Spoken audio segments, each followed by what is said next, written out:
Mijëra pasagjerë bllokohen në trena për orë të tëra në Spanjë shkak vjedhje e kablove të linjave hekurudhore. Mijëra pasagjerë pan udhëtimet e tyre të anulloheshin ose të vonoheshin ndjeshëm nga nata e së dielës deri në mëngjesin e së hënës për shkak të vjedhjes së kablove në 4 pika të ndryshme në linjën hekurudhore që lidh Madridin me Sevillën.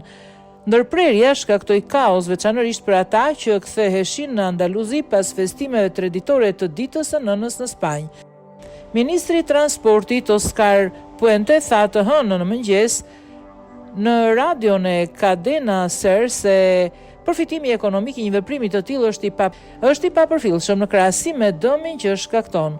Nuk do ta quaj thjesht vjedhje, është sabotim, shtoi ai, duke vënë në dukje se veprimi ishte i koordinuar dhe i kryer në një zonë pa kamera sigurie, përveç vjedhjes së kablove sipas një deklarate nga kreu i kompanisë shtetërore hekurudhore Renfe. Pati edhe një problem mekanik në një tren tjetër i cili shkaktoi dëmtime në linjën e energjisë. Kompania u bëri thirrje pasagjerëve që shkojnë në Toledo dhe zonat e Andaluzisë të mos udhëtojnë në për stacionin Otoka të Madridit para orës 8 të mëngjesit. Renfe njoftoi se rrugët e prekura do të fillojnë të rivendosen gradualisht në orën 9:30 mëngjesit, më shumë se 15 orë pas ndërprerjes së plotë të trafikut.